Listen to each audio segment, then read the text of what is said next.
Hello, welcome back to the Hub Sports and welcome to the rounds. Yeah, I know it's been a while.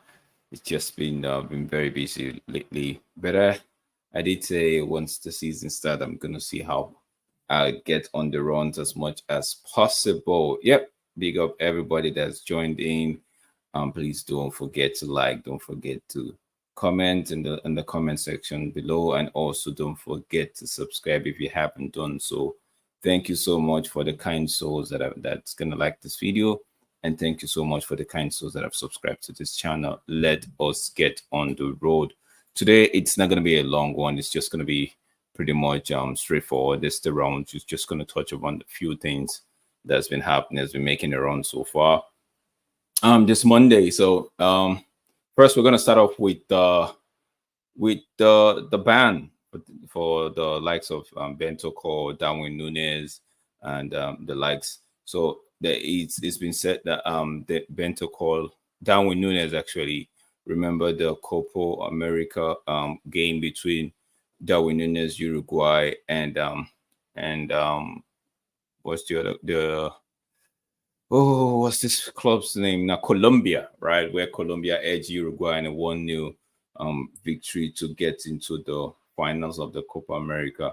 We all know what happened in that game. Darwin Nunez had a few players had their time with the fans. It wasn't a pretty scene, and the CONMEBOL, they've looked into it, and they've decided to issue a fine to about 5-6 players.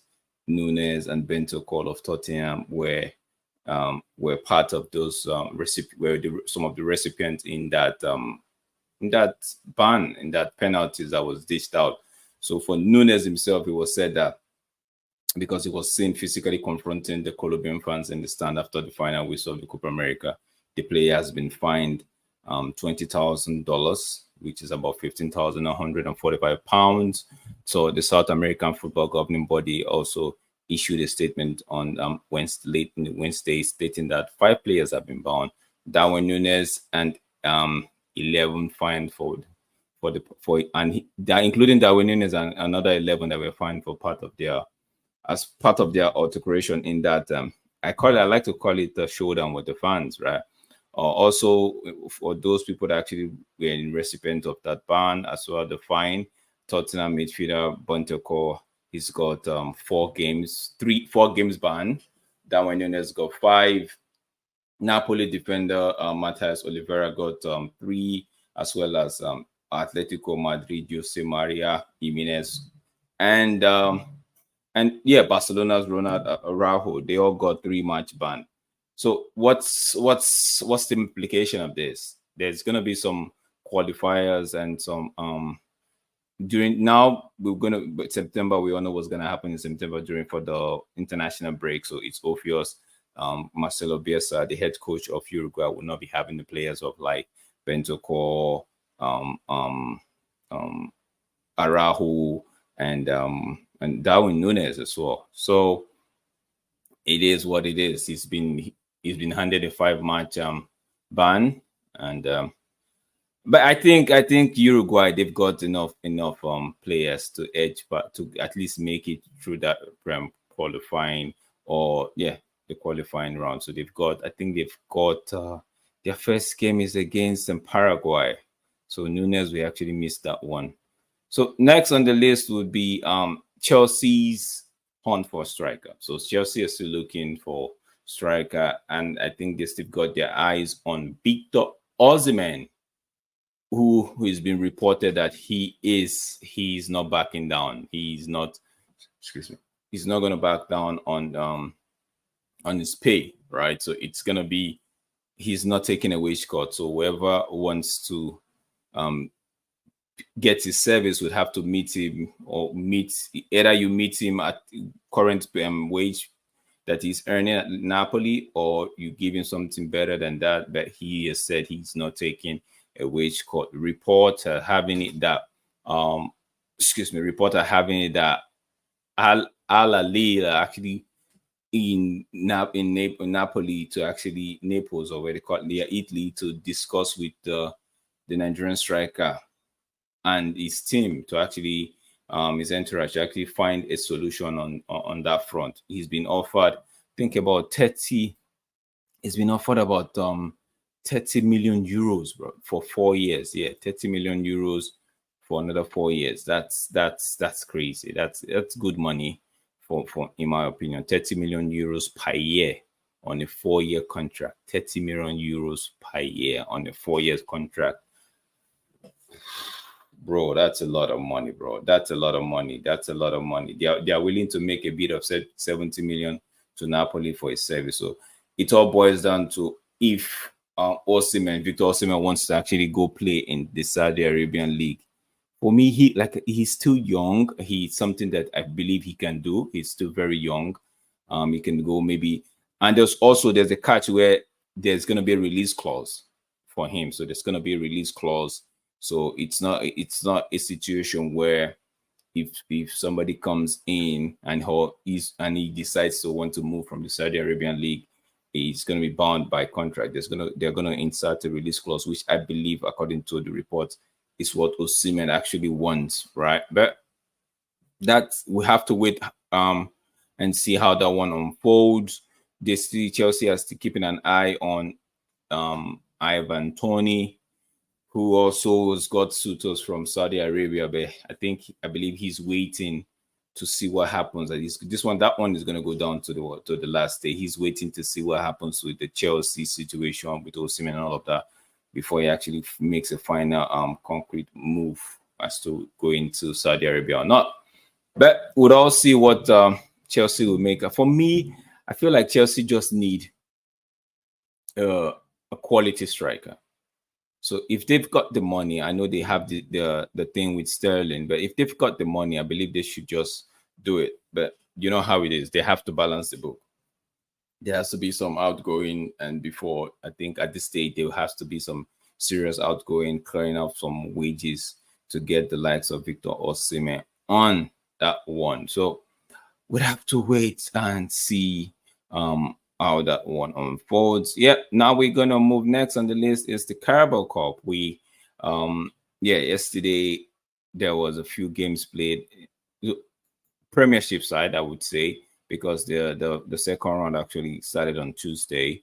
But I think 2 Premier League side played on Tuesday, if I'm not mistaken. Leicester City was one of them who they comfortably won their game. But yesterday I think Everton as well played on Tuesday. They won 3-0 as well. Leicester won Tranmere Rovers 4. Everton won Doncaster Rovers 3-0. Brighton also played on Tuesday. They won 4-0 Crawley Town. So yesterday being Wednesday, we saw the likes of Wolverhampton beat Burnley. Ipswich Town actually lost on penalties to AFC Wimbledon. Southampton put 5 past Cardiff City. That game ended 5-3 in favor of Southampton. Brentford lone goal over Colchester United. West Ham left it late, 88 minute Jaren Bowen winner actually saw West Ham edge Bournemouth, right?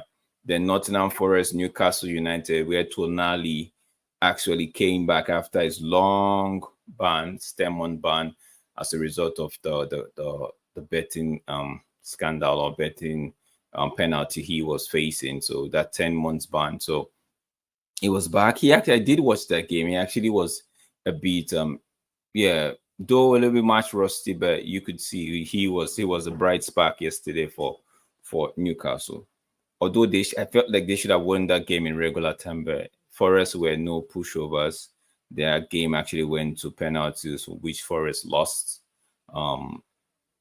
Sangare and Awoni failed to come back from the spot. And funny enough, it's not like the goalkeeper made saves. It's not like the goalkeeper actually went to the spot where they played it. They just let the ball go over the crossbar, and it was a shame because I actually wanted Forest to win that one, having come down from a goal down to equalize that game. So it is. So now going to the third round, because the third round has actually been drawn up. So we have the third round ties.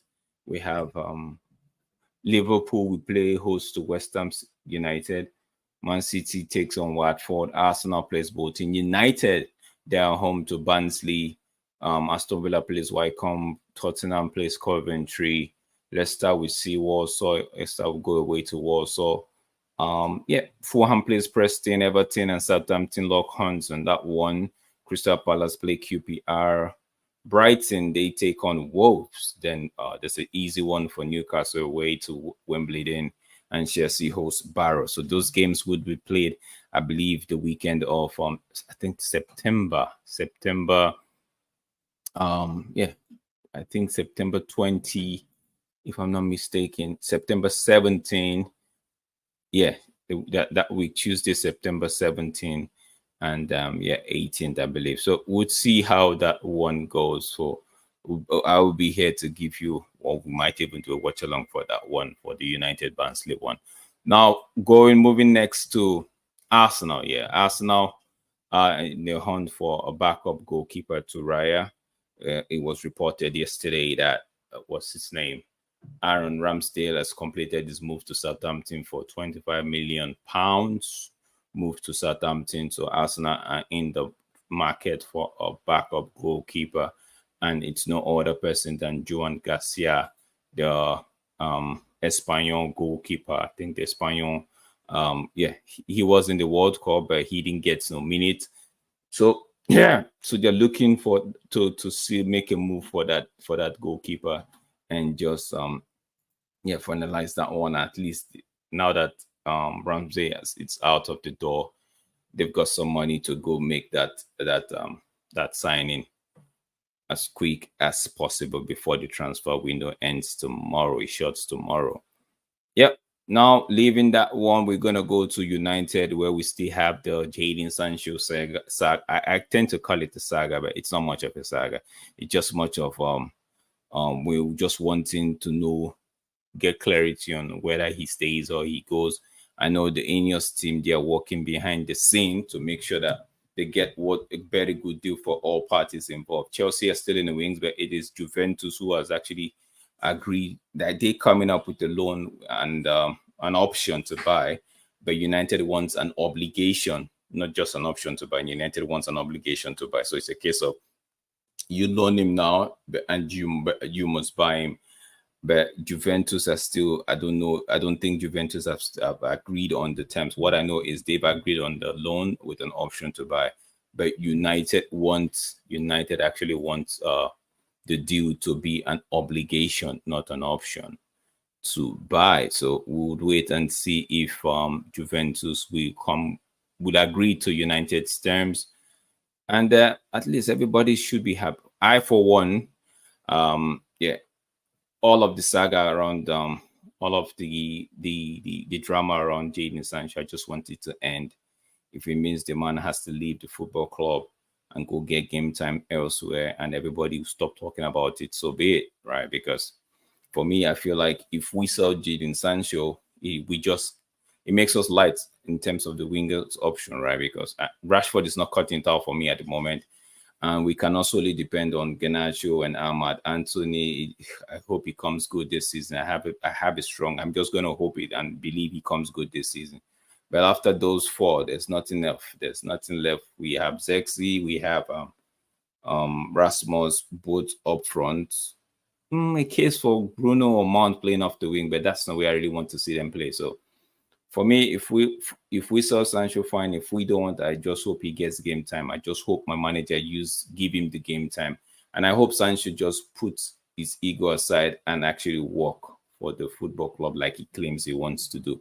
But we'll wait and see how that one works. The swap over in Sterling, it's not something I would want, but if it happens, it happens. I'm not in any way, shape, or form there. I'm not in any position to actually stop that. We as fans can actually voice our opinion, but it's those men at the ends of their hierarchy that can actually make this call. For us, it's not a call we can make. All we can do is just yap and just talk and just say our piece, but at the end of the day, the decision is not in our hands to make. Finally, if I wrap up the rounds for this morning, it's the Ugarte Day. Today, I believe there'll be an official announcement today. Ugarte will be having his according to Fabrizio, he will be having his medicals today, and I expect a club announcement today. Now that Ugarte is in, what do I think? Do I think it's all we still? I don't know if we still need, because there's a report that Ayers actually looking to come in for Ericsson. So if we sell Ericsson, that means we'd have to get another body in that midfield, and I wouldn't object to Rabiot coming in on a free, or maybe go and get another midfielder. But it is what it is. We just have to wait and see now that Ugarte is in. Yep, if we can get the likes of Ericsson, move him on, and Lindelof out, that would be nice. At least we still have time. We could get some free signings, and even maybe just pull a shock one that nobody actually knows anything about. Just to give you a little bit of a roundup of other things going elsewhere. Aston Villa are looking to make a move for Tammy Abraham, only if they're able to sell the Colombian striker Duran, right? Before the deadline day transfer, they would make a move for Tammy Abraham. Crystal Palace have agreed a deal with Wolfsburg for the French defender Maxime Lacroix to replace the Joachim Anderson, who left and joined Fulham. Newcastle are looking to sign Burnley's under 21 goalkeeper James Stratford. So Everton are looking to sign a Sofian Amrabat, right? So on loan. So we just have to wait. And these are the few topics that are making the rounds this morning. Galatasaray and Ivory Coast forward with Zaha looking to return to the Premier League, but that has been put on hold. That has been ruled out due to tax issues. Actually, Crystal Palace were one of the clubs that were interested in resigning the 31-year-old Galatasaray player. But not much. We just, maybe there might be the transfer window is still open. There might be a twist in the tail of the transfer window. We might get some shocking move. There's more like a rumor, linking Darwin Nunez to Arsenal. We just have to wait and see if anything would come up with that one, right? But for my football club, Manchester United, I just hope we could get a left back. But it's just a cover, nothing serious. If we can't, we can't. But so far so good. We've had players come in. We've had and a lot of people have been saying, oh, the manager doesn't have excuse and what's not. Fine, cool. The manager has to deliver. But one thing we must not forget is the fact that not every player that has come into a football club in a window, not all of them will hit the ground running. So we'd have to create that room for those kind of scenarios. But that's not giving anybody excuse. Just saying, whilst you want the manager to deliver, for those of you that actually heavy critics of the manager and those that actually don't like the manager, see some of them, it's just pure hate at this point.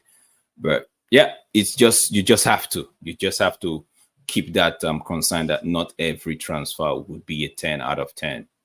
Players will struggle to fit into the league, if not even fit into the system also, and players might just need a bit of time to actually gel. So not because you sign a player, the player will just hit the ground running and start giving you what you need.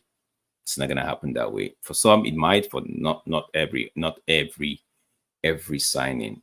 I would say 70 or 65% of a manager signing is what might hit. The other 25 or 30%, 35 or 20% might just not hit. So keep that. There's that element of uncertainty when it comes to signing. So yeah, just want to say that piece so that everybody don't be too carried away with huge expectation. But the goal is United should do well this season. United should at least win the Europa League and maybe push on for a top 4. Title charge won't be bad. If it happens, it happens. But my take is the Europa League and a push for the top 4. Guys, it's been Admiral Drex here with the Browns this morning. yeah, don't forget to like, don't forget to subscribe if you haven't done so, and don't forget to leave your comment in the comment section below. Until I come your way, same channel, same show. Stay safe. Do have a wonderful and good wonderful day, and bye for now.